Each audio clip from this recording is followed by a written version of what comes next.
For 38 minutes yesterday, people feared that there was a missile flying through the air and about to hit Hawaii. Hawaii's homeless crisis is out of control. The issue of homelessness in Hawaii has made the governor declare a state of emergency. We lead the country in the percent of land that's basically undevelopable. One of the most expensive housing markets in the country, and comparable to a San Francisco or New York, but without the salaries of a San Francisco and New York. Because you guys fucking took this land from us. Fuck white people. They're part of the United States, you know, in quotes, in air quotes, but not really. That's a country. And I don't want other people to go around thinking that way, basically. I want people to realize that there is something wrong that's happening here.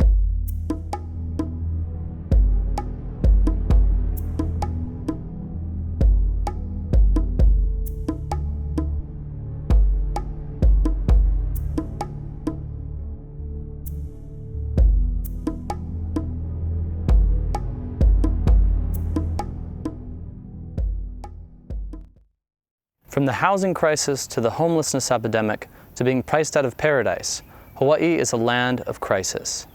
One could argue that these issues stem from a single seed planted in 1893 whose branches have grown wider and wider over time. But first, let us examine the dark flowers blooming today.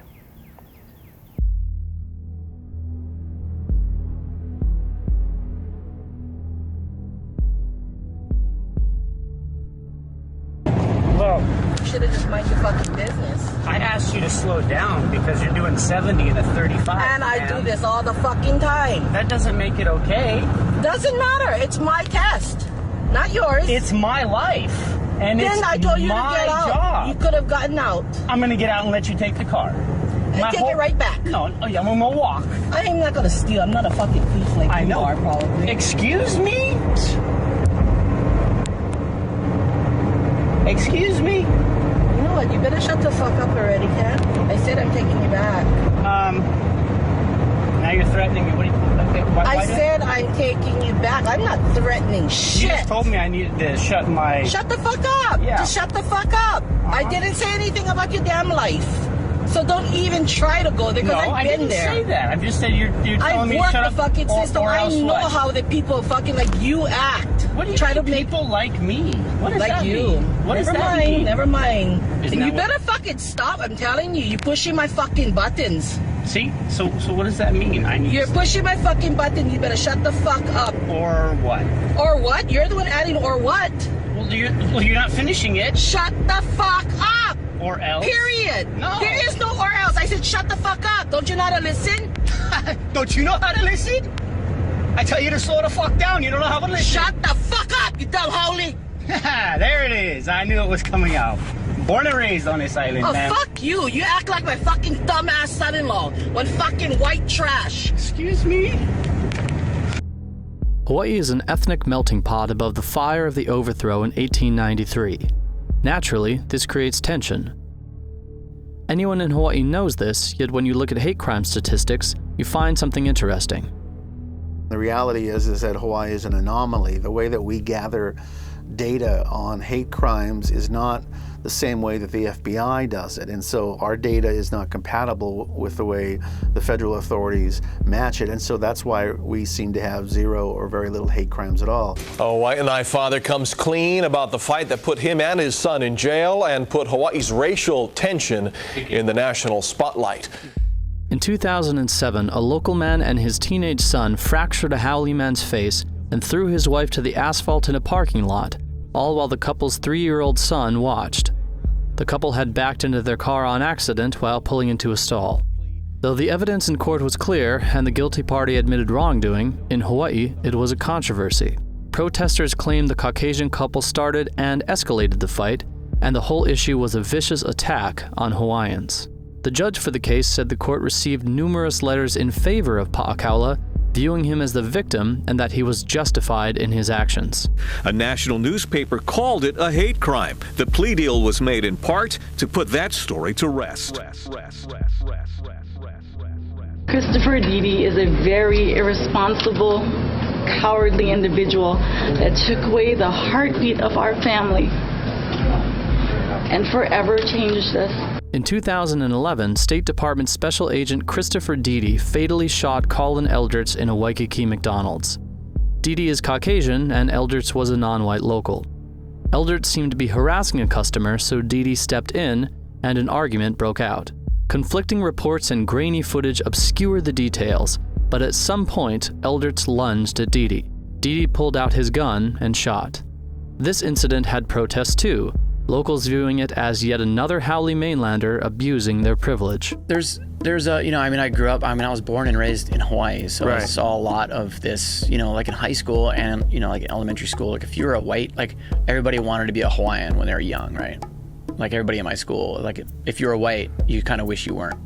Really? That's kind of the deal, yeah, when you're really young. If you get off the plane at my house and you get like a convertible Mustang rent-a-car and someone's going 45 and a 55 in a lifted truck, you don't pass them. You know what I mean? If you pass them, they'll chase you down, and they will. Really? Oh yeah. That's just disrespectful. It's like, you're in Hawaii now. Slow down. Don't go 65 and a 55 in a convertible Mustang. It's like it's just a strange place. It's like I don't know. It's just it's its own kind of place, man.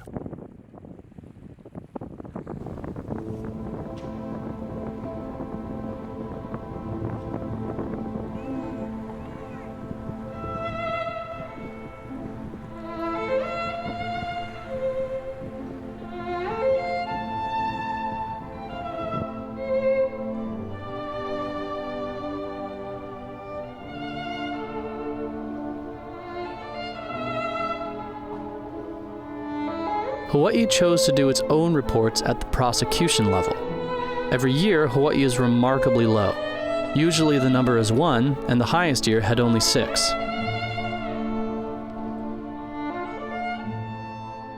This is incongruent with scandals such as Kealakehe School Complex.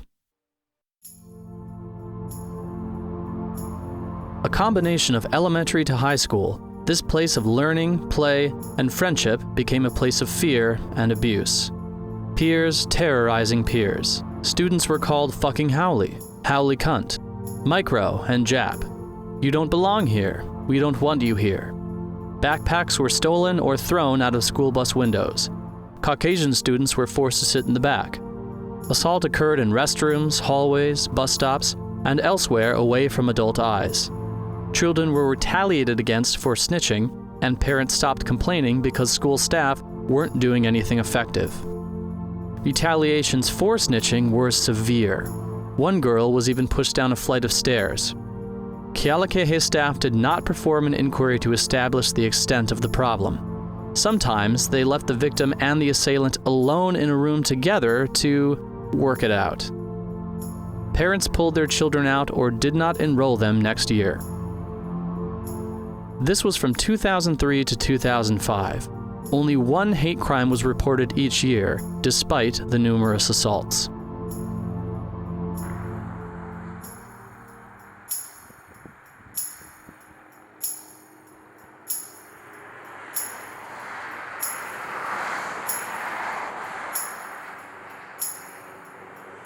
I ended up writing an article titled "No Aloha for Micronesians in Hawaii," and boy, this was about 4 or 5 years ago. It struck a nerve, and we had a follow-up with that as well. And clearly, we had tapped into something. Micronesians were very happy to see the coverage. There is a reluctance to trust, and I think they had felt burned in the media by some reports. A not unsubstantial number of Micronesians, particularly Marshallese and Chukis, are homeless. And we have a homeless problem here in Hawaii, period. But the Micronesians became noticed for that. You know, when Micronesians would tell me my kids are being called cockroaches in schools, that's the kind of thing that really goes, well, it flies in the face of this idea that we're an island of tolerance. Headline: No Aloha for Micronesians in Hawaii. Headline: Micronesians fill homeless shelters. Headline: Micronesians run hefty healthcare tab. Quote: You know, they're better off living homeless in Hawaii than they are living in their own islands. Quote: We should have just nuked their islands when we got the chance. Joke.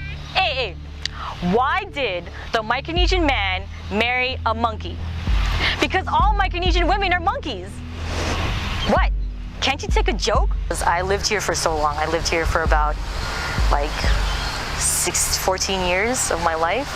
And I felt like there's this kind of underlying racism that I grew up with and I just came to accept as a part of daily life. And I didn't know that this isn't okay. It's not okay for people to treat you like that until I moved away. And I was like, oh, not everyone hates Micronesians, you know, so. To me, it's like, for instance, my friend, born and raised in Colorado, Hawaiian, but he comes to Hawaii and he wants to claim all his like land and all his benefits that Hawaiians get. And I tell him, what makes you think that is yours? And he goes, I'm Hawaiian. I goes, where were you born? He goes, Colorado. I said, well, you're a Coloradoan. You're not a Hawaiian. Yeah? I said, maybe by koko you get Hawaiian, the blood. But if you're not born on this rock, this pohaku, born here, you're of Hawaii. Yeah? And all the wills of our queens says that they leave their riches to Nakeki Oka'aina, the children of the land.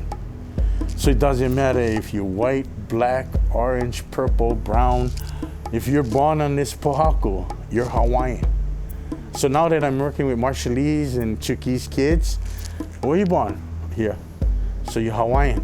Oh, no. To say I said, you're Marshallese, but you're Hawaiian. You're born on the pohaku. This rock is your home. Your ha comes from this land of Hawaii. Yeah, so you have the breath of God breathed into you here in Hawaii. You're fortunate. You're one of the fortunate ones. So don't ever, when they're teasing you that you're Marshallese, that some kids are really mean, tell them, no, I'm Hawaiian. Uncle Hercules said, I'm Hawaiian. I was born here. So that's why we try to teach them the values. Malama, kuleana, laulima, kupa'a, lokai. The family is very important to us here in Hawaii.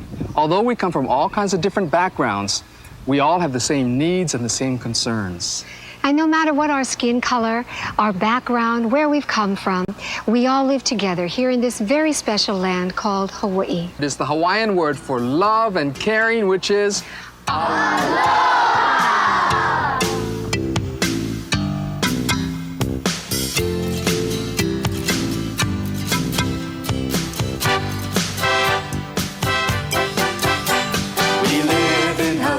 As a family, we say Ohana. That means family. Just tell me about the issues in Hawaii regarding how expensive everything is. Well, by nearly every measure, we import nearly all of our food. We import nearly all of our energy. You'd think we have more renewable with the wind and the sun and the sea, but in fact it's just a small percentage, although that's the goal, is to be 100% renewable. But our gas prices are almost always the highest in the nation. Our food prices are almost always, if not always, the highest. Our electricity costs are the highest in the nation. And our housing rates, both rentals and ownership, condos and apartments, are often the most expensive. You may be able to isolate Manhattan, for example, the Upper East Side, San Francisco, Seattle, especially with Amazon there now, and you'll see higher rents and higher housing prices, but the median price for a home on Oahu is $760,000. That's $750,000. And for a condo, 2 or 3 bedroom, I think it's around 450 or so. That is simply out of the reach of most of the people here in the state. And so when you can't afford a place to live, gas is too much, electricity is too much, food is too much. I mean, you name it. There's very little that is actually cheaper than it is on the mainland. And so that's why you have 2 or 3 generations often living in the same house. That's why you have some people, I've done it from time to time, holding more than one job down at a time. Not now, fortunately, but that is the harsh reality. That's why you have a lot of local kids who move to the mainland for better opportunity because they simply can't afford to live here.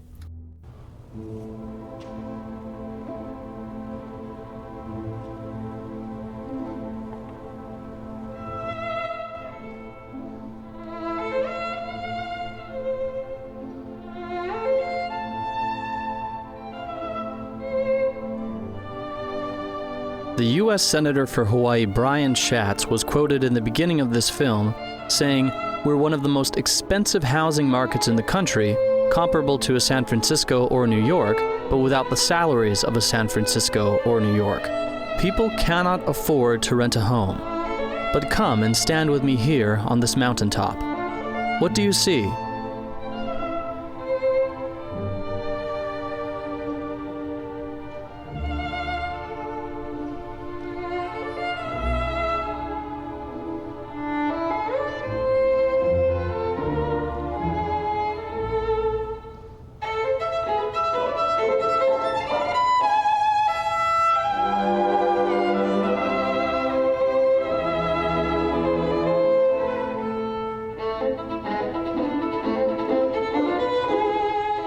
Most of them are luxury units. I mean, that are going to sell. They're $1 million or more, some quite a bit more.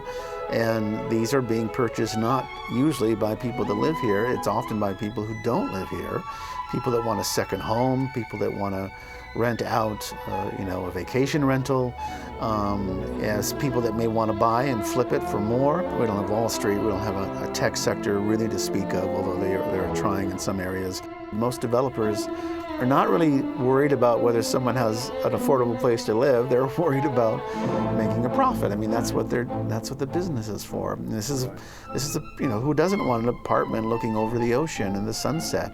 But that's just out of reach for most people. There are homes, houses, apartments cheaper in other parts of the island, other parts of the state. But then you have, distance to drive, and our traffic here on Oahu in particular is very terrible. As you probably know, they're building a train. That itself is a whole other topic, but the idea is to bring the west part of Oahu into town, into Ala Moana. It's a problematic situation, but our traffic is certainly a problem because it's cheaper for folks to live out west than it is to live here in town. Beyond Honolulu lies West Oahu. Residents have fled to that side of the island for cheaper rents. However, there is a problem. They still have to drive to the city for work.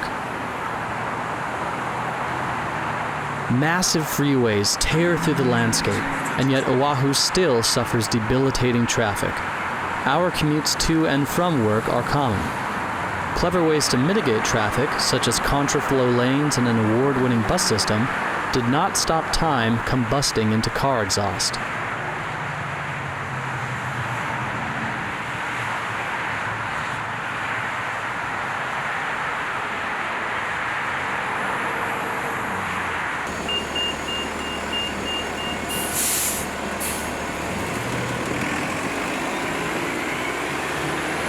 So, the rail project was born, a massive and controversial undertaking that has already been infected with mismanagement.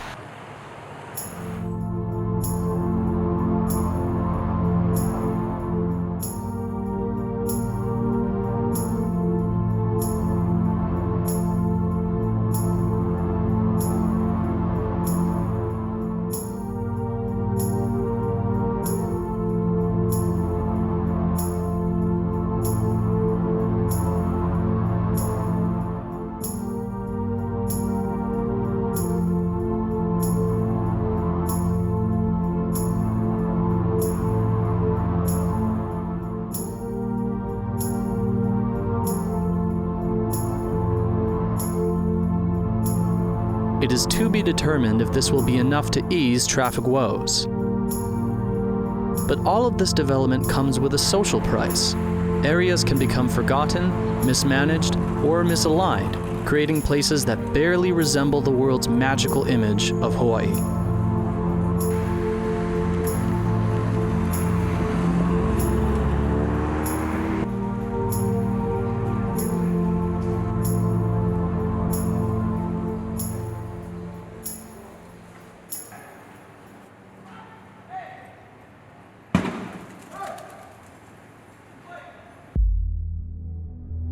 Waikiki is just this huge estuary, right, of water coming through and basically filtering through all of these very productive agricultural lands.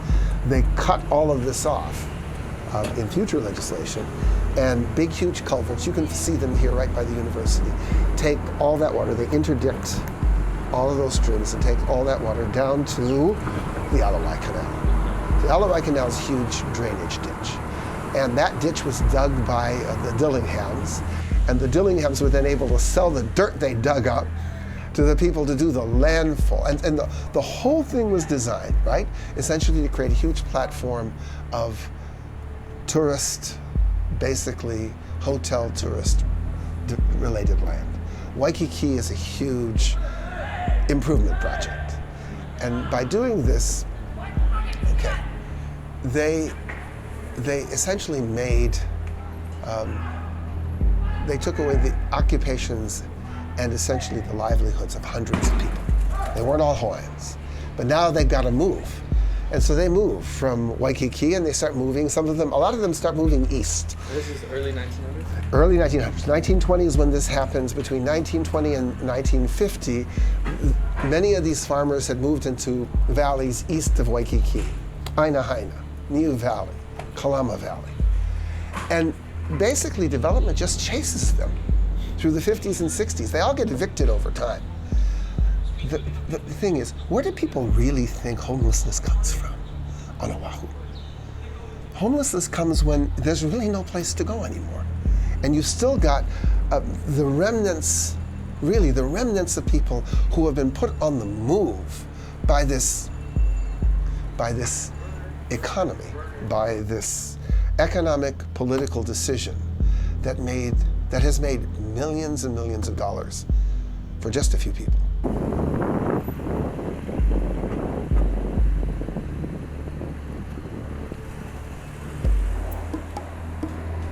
Why does Hawaii have the worst homelessness problem in the United States?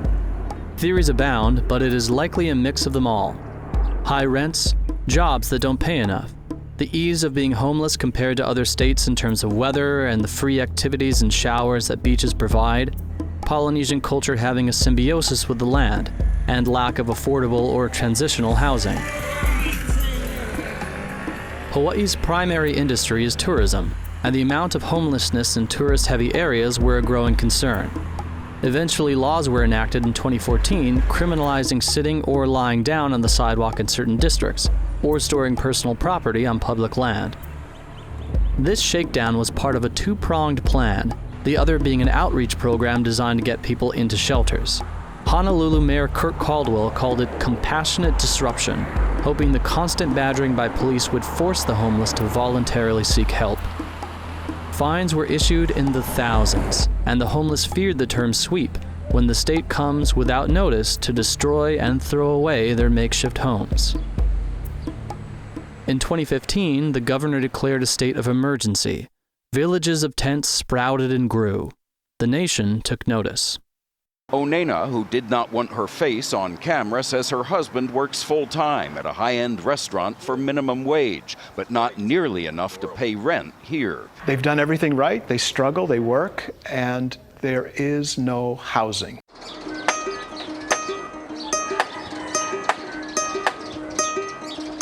This is my home. I chose this place. They know I'm the head here. Some of them call me the mayor. Some of them call me the governor. The American Civil Liberties Union sued over an earlier sweep for destruction of property and tried to stop the recent sweep in Honolulu. But years later, the homeless are still around in roughly the same number. Perhaps it was less of a solution and more of a way to sweep the problem under the rug. Well, at this point in time, Hawaii needs fewer homeless shelters and more permanent low-income housing. When our organization opened up a housing project called Sea Winds a few years ago, it opened with 50 units, but we had 600 applicants. We're starved for housing. And a lot of it's being built, but it's large, expensive units, condominiums. So billions of dollars is being put into expensive housing, not that much into low-income housing. And homeless shelters are kind of passé right now. What we really need right now up front is low-income housing. People can move with their families directly in. The kids can attend the same schools and not be tossed around from shelter to shelter.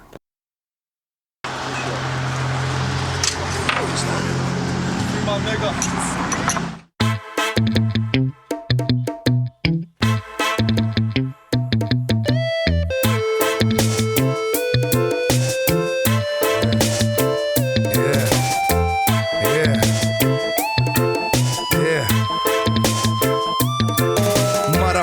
You know I'm from that known side where the bloodlines run deep on the coastline. Step red and blue or black and gold pride. Either way we going for your grill like bow ties. Chevys and low rides, chronics on dope highs. Jacking up your ride and leave it at Popeye Bay. Homestead of representing my home side. Bangerville still cause I tell you no lie. It's the west side. The good and the bad and the Hawaii is the 50th state. It's American, populated by Americans. Its culture is American. By being American, it was easier for locals in Hawaii to shoot for the stars, some metaphorically, some literally. It has also caused some interesting shifts. Take food. You know, I'm hungry. Where should we eat? Let's get drive-through. Are there any close by?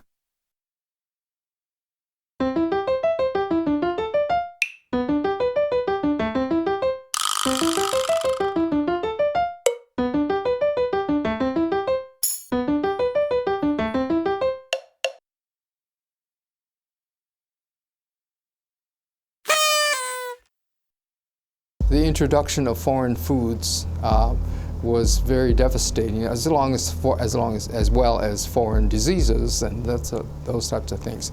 But the foreign foods have a much longer. The diseases killed people off, and that's true. But so is the introduction of foreign foods, and it's actually killing off the foreigners as well. I mean, they're eating these foods and they're suffering from it. The Polynesians and most native societies have taken a strong toll. It's taken a strong toll on their numbers. I was in a Newsweek article. You can see it over there. One of the titles is, "Do Our Genes Determine What Food We Should Be Eating?" And I don't necessarily believe that so much. However, what you have to realize is that populations will adapt. And since the Polynesians, the island people, Pacific Island people, there are two things about it. They were travelers, they were voyagers. And the theory is what they call the Thrifty gene theory, that because they survived long journeys, the ones who could really survive long journeys had thrifty genes. They would hold on to calories. So they could survive long periods of calorie deprivation. Just like the Pima Indians, because the Pimas would survive droughts and they wouldn't have as much food. They would have periods of famine.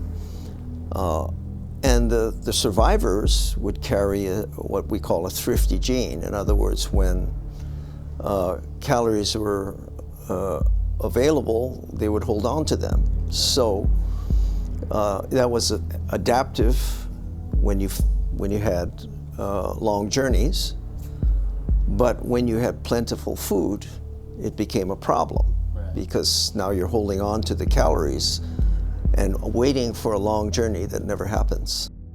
So what we have here is a plate of locomoco, a plate of the mochiko chicken, and special request from me, a deep fried turkey tail. Congratulations on 54 years here in this spot. America is going crazy over L&L Hawaiian Barbecue, a fusion of tasty dishes, freshly cooked with big portions at prices you can afford.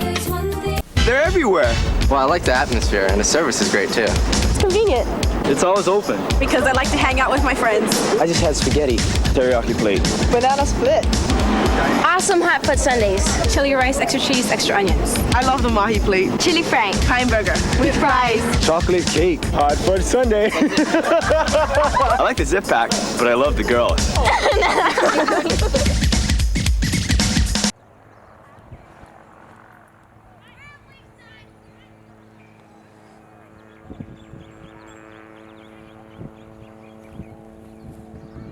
Another issue is our dependence on the United States. At a time in Hawaii, we were so productive that we were selling products. We were exporting agricultural products and other products to the United States and other parts of the world. Today, we have what is called a shelf life of 1 week. So if we are hit by a storm or other disaster and there's no further shipping coming into Hawaii, we have no more food on our store shelves. That drastic changeover is a result of the lack of control of products coming in.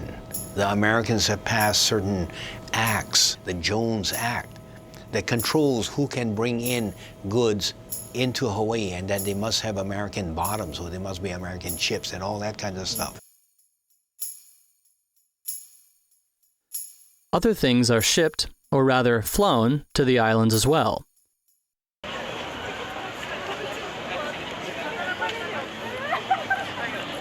Almost 9 million tourists visit Hawaii annually, and tourism is the big economy.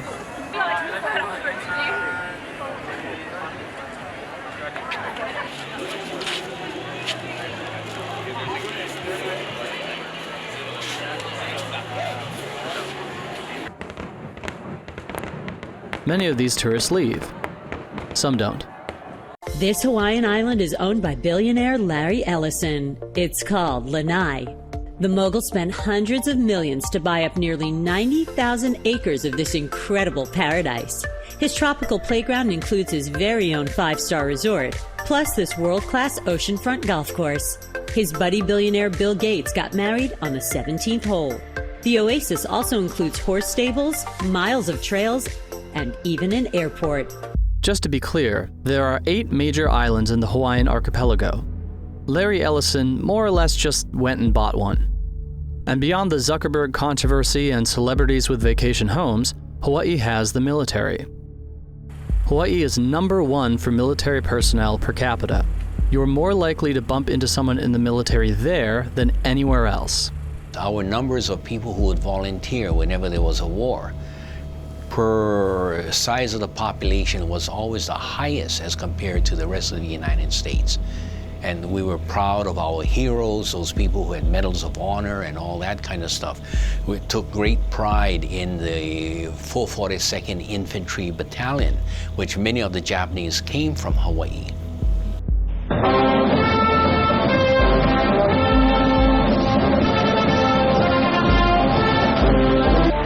Racial prejudice is abhorrent to our American concept of democracy.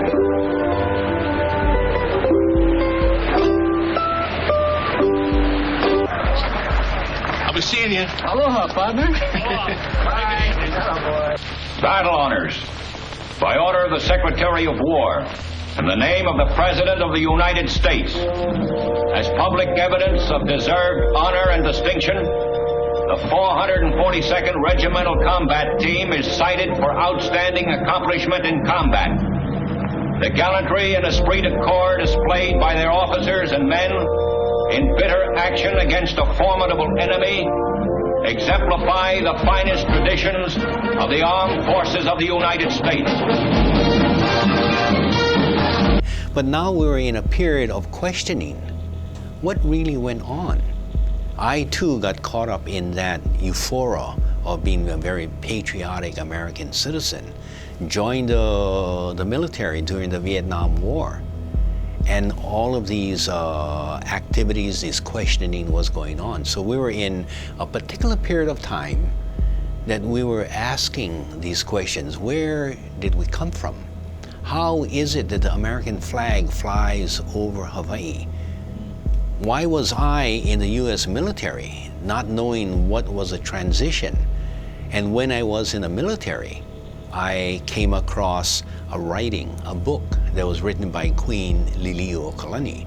So I'm in the military serving in the US Air Force, and I come across this book from the library of Hickam Air Force Base, of all places. And I've always been interested in Hawaiian history, but had never understood the overthrow. And so I'm sitting there and reading the history of an independent nation We had 99 diplomatic and consular posts around the world. We were recognized and had treaties. For example, with the United States of America, we had 5. So the question is, how is it that from an independent nation at some place in time, we're now part of the United States of America? How did this transition come about?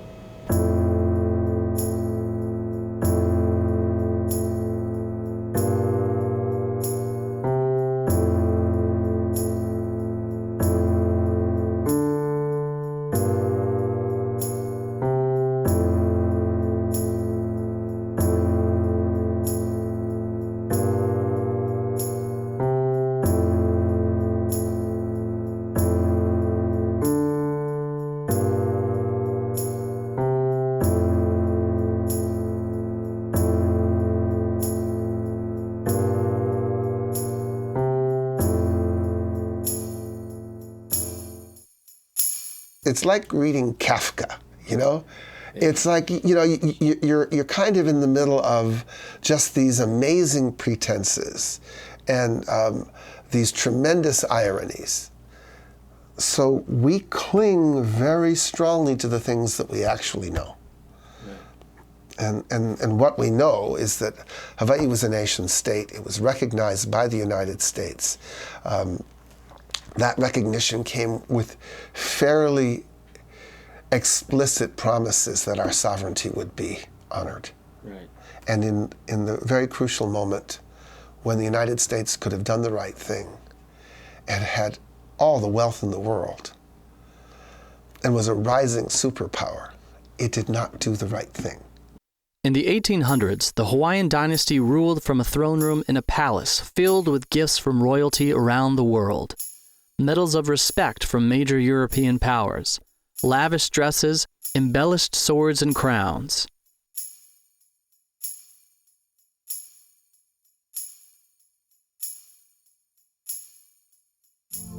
That dynasty is now buried in a tomb of golden inlaid marble. So how did Hawaii die? In 1887, the Hawaiian Minister of the Interior schemed a takeover with a group of powerful Caucasian businessmen. Armed men rushed the palace with bayonets and forced King Kalakaua to sign a new constitution, giving them de facto power and restricting voting rights to property owners and the wealthy. Kalakaua died in 1891. His sister assumed the throne, now Queen Liliuokalani. She attempted to create a new constitution, but failed.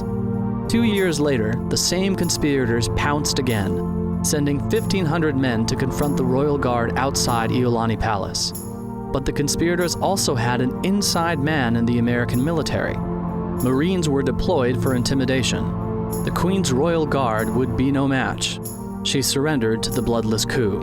The Republic of Hawaii was created. Conspirator Sanford Dole became president. Dole tried to annex Hawaii to the U.S., but President Cleveland was disgusted by the overthrow, saying to Congress it was a government neither de facto or de jure. Congress voted against annexation. So Dole waited until Cleveland was out of office and President McKinley stepped in. Annexation still could not get enough votes.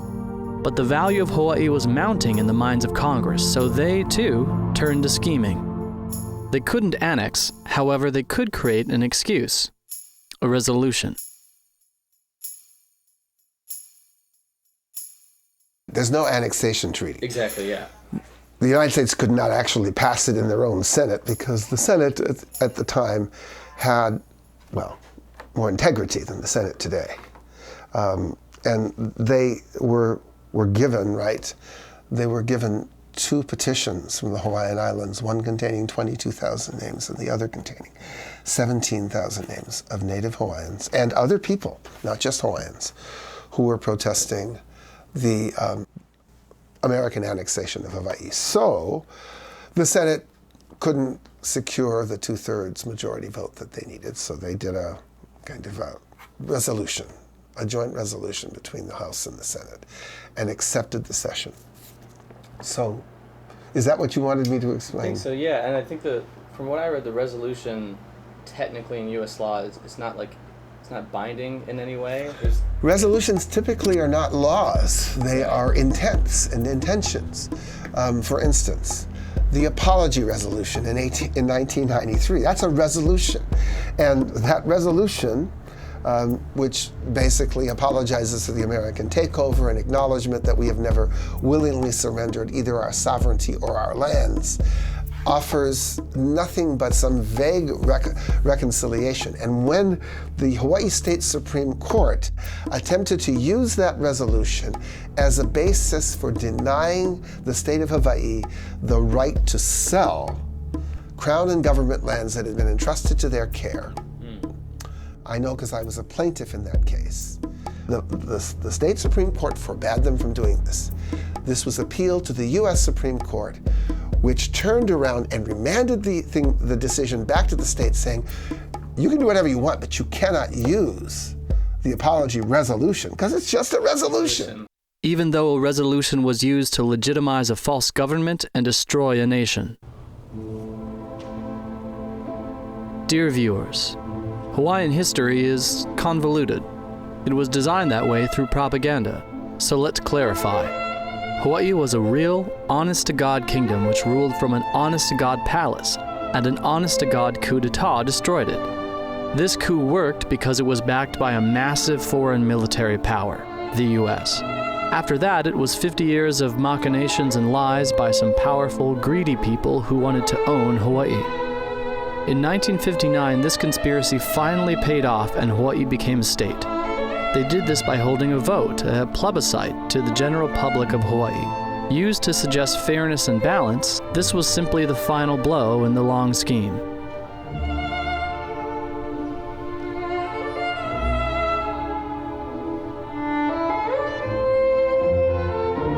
Our job right now as part of the Decolonization Alliance here in New York is to convince the General Assembly that the job is not done yet.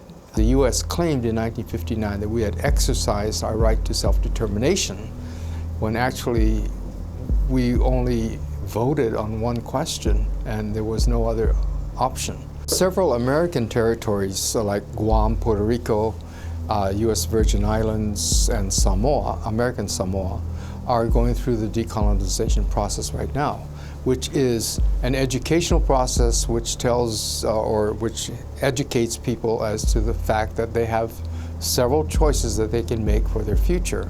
And one of them is to become integrated within the state that the authority that's over them. Second would be to remain the same territory and remain in that same relationship. And the third would be independence.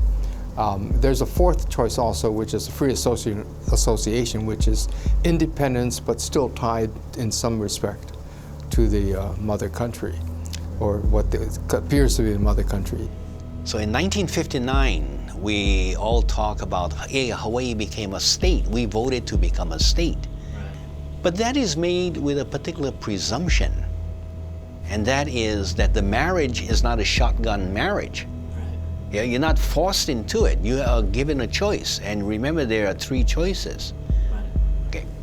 So as we take a look at this so-called marriage of Hawaii into the United States, we notice that we got some problems. The question on the ballot in 1959, and let's remember that the circumstance was that Hawaii was controlled by the United States in terms of all communication, all education. The military controlled Hawaii. The economy of Hawaii was controlled by Americans in Hawaii. We were a locked down community. So the public, fully propagandized by American rhetoric for over 50 years, was allowed in 1959 to vote for statehood. The ballot really only had one question and two clarifications. The first was a simple, should we become a state or not? But there were no further questions to help the or not part. The second question defines what amount of land and ocean is being given up, and the third is really reiterating the point of the first. Though voting no on question 1 suggests the desire to remain a territory, there is no option to vote for independence or free association. So a populace who had been lied to for half a century while being completely controlled by a foreign power? There was only one outcome to the 1959 vote for Hawaiian statehood.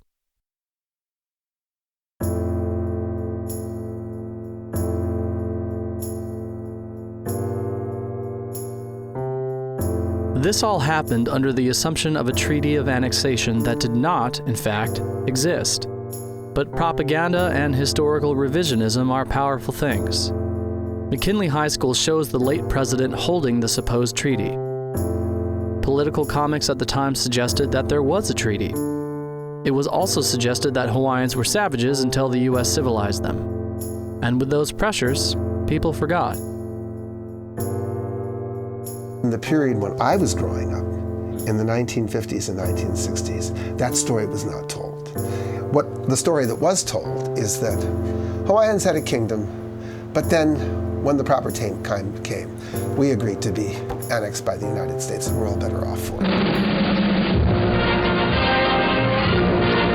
Aloha means both farewell and greetings, and Hawaii bids farewell to 40 years of frustration and failure in attempts to win statehood, and joyously greets its new status as a full-fledged member of the Union, its 50th state.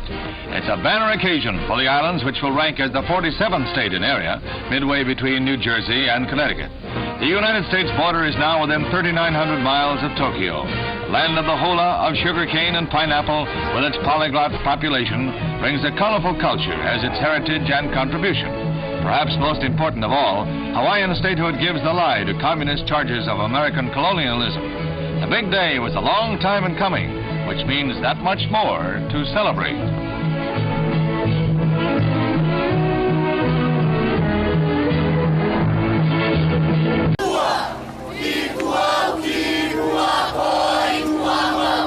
January 17th was the opening day of the Hawaii State Legislature, but the day also marks the 125th anniversary of the overthrow of the Hawaiian Kingdom. And for those who took to the streets on Oahu for related events, the issue of Hawaiian sovereignty remains unresolved.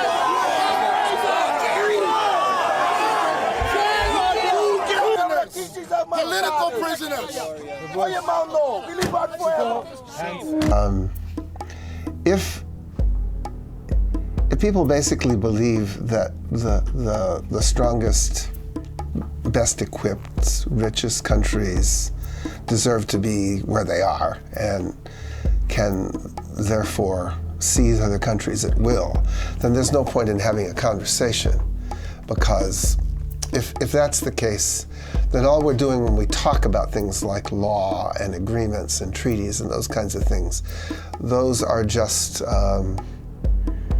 sort of irrelevant when the strong may at will seize the weaker, less prosperous countries. We're very happy about the Scottish vote in Catalonia and several other things that are going on right now, because it emphasizes to us that it can happen, even though it hasn't happened in Catalonia. Of course, Brexit was a huge thing, which in some ways was that kind of a breaking away, divorce from an association.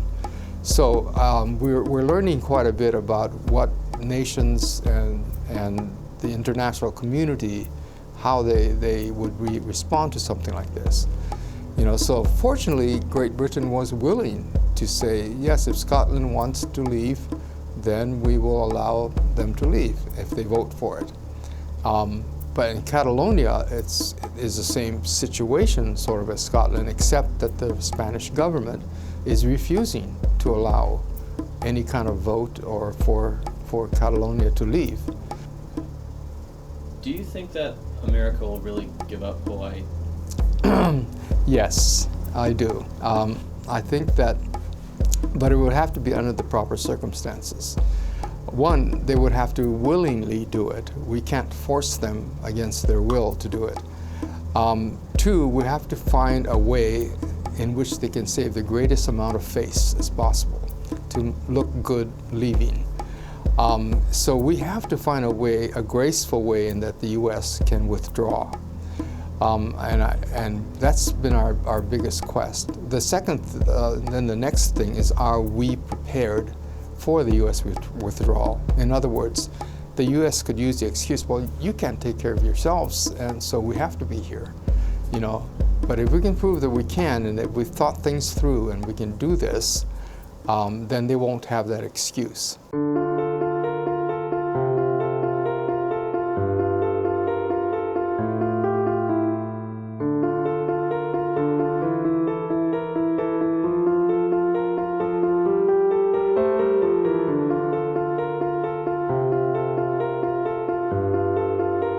The birthplace of surfing, eternal sunshine, the land of aloha. Hawaii is the paradise of the world, and yet Hawaii's inhabitants are worried and heartbroken. The code that Hawaii has lived by for so long is slowly fading away.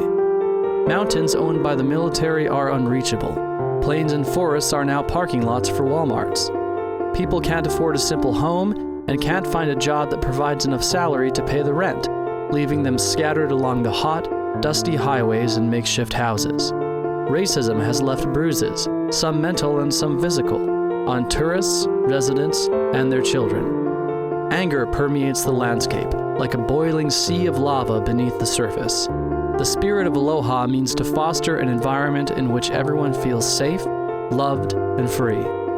Perhaps in the past it was so. But when I stand on this mountain and look out to the Hawaii of today, I fear that aloha is dying.